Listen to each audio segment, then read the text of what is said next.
السلام عليكم ورحمة الله تعالى وبركاته. معكم إبراهيم من قناة محترفي الألعاب. اليوم سوف نتعلم كيفية تحميل وتثبيت باتلفيلد 3 وزائد الأونلاين. أول شيء يجب علينا فعله هو تواجد هذه البرامج الوينرار لفك ضغط الملفات واليوتورنت لتحميل اللعبة.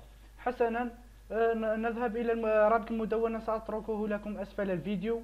بعد ذلك تجدون هنا المقدمة للعبة، هنا صور اللعبة يمكنكم أن تروها فيما بعد. لعبة رائعة جدا. متطلبات تشغيل اللعبة، لمن لا يعرف كيف يجد متطلبات تشغيل جهازه يذهب إلى هذا الموقع كان ماي بي سي راين 8، يضغط اوكي، يكتب هذا الجملة ثم يذهب إلى هذا الموقع. بعد ذلك يكتب اسم اللعبة باتلفيلد 3، هذه هي، ثم يضغط كان يو راين 8. أنا حاسوبي نعم يستطيع أن يشغلها كما ترون في الحالتين اثنين. إذا كان حاسوبك واحد بالأخضر واحد بالأحمر فيستطيع أن يشغلها بصفة جيدة وهكذا ممتازة، وإذا أتت للاثنان بالأحمر فلن يشغلها ولا تكسر رأسك ولا تنزلها وتتعب نفسك فقط. الآن بعدما رأينا أنها أستطيع أن يشغلها حاسوبي، نقوم للذهاب بالتحميل. حجم اللعبة هو 26.8 جيجا بايت، وهي لعبة أصلية، لذلك هكذا حجمها. 16 للعبة فقط و10 للمابات والسيرفرات. فالبعض كان يشتكي من السيرفرات أنها لا يوجد غير قليل. يوجد بعد تحميل هذا قم بتثبيته وسيأتي لك سيرفرات كثيرة. حسنا، رابط التحميل، رابط التورنت، نضغط هنا، ننتظر 5 ثواني، نقوم بالانتظار 5 ثواني. بعد ذلك نضغط على سكيب اد التي هي بالأصفر هنا. بعد ذلك يأتينا إلى موقع ميديا فاير، ثم نضغط على تحميل. بعد ذلك نضغط تحميل ثم اوبن، فتح. بعد فتح هذا الملف كما ترون هذا ملف الDLC، يمكنكم ألا تحملوه، قيمته 10 جيجا. أنا سأقوم بتحميله، تضغطون اوكي. أنا اللعبة حملتها عندي وقد استمرت 5 أيام بسبب ضعف اتصالات الجزائر. حسنا، نذهب إلى، ستجدها بهذا الشكل. تضغط على سيت اب تثبيت، تضغط على اللغة التي تريدها، أنا انجليش، نضغط نكست، ثم هنا تختار المسار، سأختار دي، ثم نكست. هنا لا تختار روسيا، اختار الإنجليزية. أنا هذو مثبتين عندي، أنت ثبتهم، يجب عليك تثبيتهم لكي تشتغل اللعبة، أنا مثبتهم من قبل. أضغط انستالي. سوف أعود إليكم بعد اكتمال التحميل.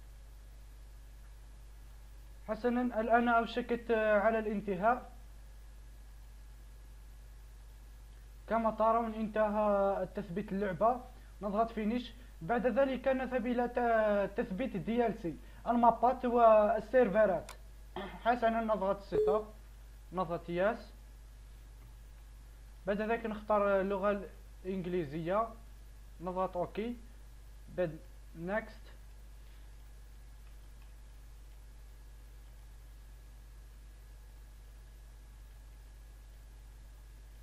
بعد ذلك نذهب إلى أين قمنا بتثبيتها في المرة الأولى. أنا ثبتها هنا على نفس المسار، ثم نضغط نكست. بعد ذلك يقوم بتثبيت المابات والسيرفرات. سوف نعود إليكم بعد انتهاء التثبيت. حسنا، عدنا إليكم. انتهت عملية تثبيت DLC، المابات والسيرفرات. نضغط فينيش. بعد هذه العملية نذهب إلى الكراك، نقوم بعمل كوبي لجميع الكراك الموجود هنا. ولو وجدت اثنين فقط قم بعمل كوبي، قم بالذهاب إلى ملف اللعبة، وبعد ذلك قم بوضعها هناك.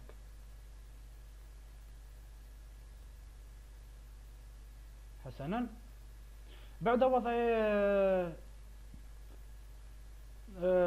الملفات هنا نقوم بالخروج ونذهب إلى المدونة. نذهب إلى المدونة. رابط تحميل مشغل لانشر. أول شيء بعدما قمنا بعملية الكراك أصبحت هذه سينجل بلاير فقط. الآن نبدأ بالملتي بلاير الأونلاين. نذهب لتحميل مشغل اللانشر، نضغط هنا، ننتظر 5 دقائق، وبعد ذلك نقوم بتحميل هذا الملف من موقع ميديا فاير. أنا قمت بتحميله، هذا هو. بعد ذلك نقوم بالدخول إليه ونذهب إلى ملف اللعبة، ثم نلصقه في ملف اللعبة، ثم نقبل اللصق، ثم نقوم بإرساله إلى الديسكتوب. هذا هو بوابة الأونلاين. حسنا، بعد عمل هذا نقوم بالذهاب إلى رابط الموقع للتسجيل وتحميل إضافات وتحميل باقي الكراك. الموقع هذا موقع روسي يمكننا فيه التسجيل وعمل حساب لكي تلعب أونلاين. كما تعلمون أنا هذا حسابي سأخرج منه. ما عليك إلا تضغط ريجستري، ثم تضغط اسمك، وهنا الإيميل تاعك، وهنا الباسورد، وبعد ذلك يرسل إليك رسالة إلى الإيميل، وبعد ذلك تقوم بتفعيل حسابك. أنا سأدخل، هذا حسابي، هذا اسمي في اللعبة. حسن، بعد الدخول إلى هنا تذكروا هذا تحديث V7. إذا كان هناك تحديثات أخرى فعليك بتحميل هذا كلينوت. بعد تحميله تضغط هنا كوبي، ثم تذهب إلى هنا وتضغط بيست، ثم تضغط اونتري. بعد الضغط على اونتري تقوم بالتحميل. أنا حملته، هو هذا. بعد أن تقوم بتحميله تذهب إلى هنا، ثم تذهب إلى موقع ملف اللعبة، ثم تقوم بلصقهم في ملف اللعبة، ثم تقبل اللصق، ثم يس. بعد هذا نذهب إلى الملف الثاني. الملف الثاني هو السيرفر. هذا الملف نقوم بنفس العملية كوبي كولي. بعد ذلك أنا حملته، هذا هو.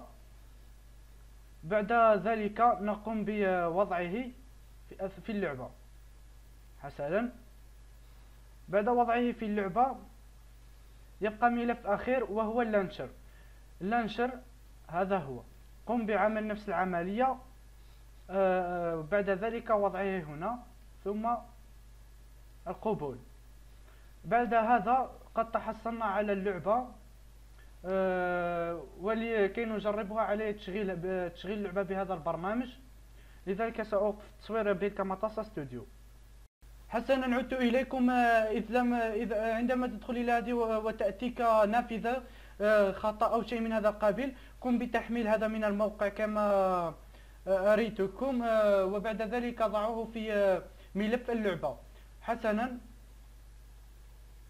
بعد الدخول إلى اللعبة اضغط على هنا إعدادات، قم بتغيير اللغة إلى العربية،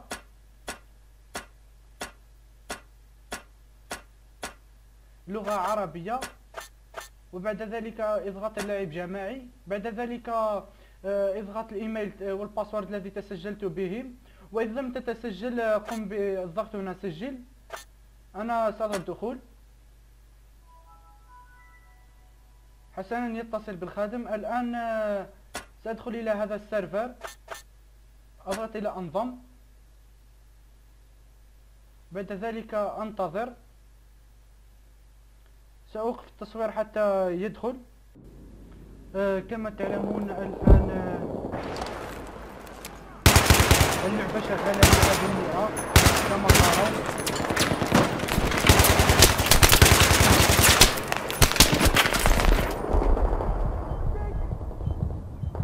أرجو تعميم بلايك وإلى اللقاء.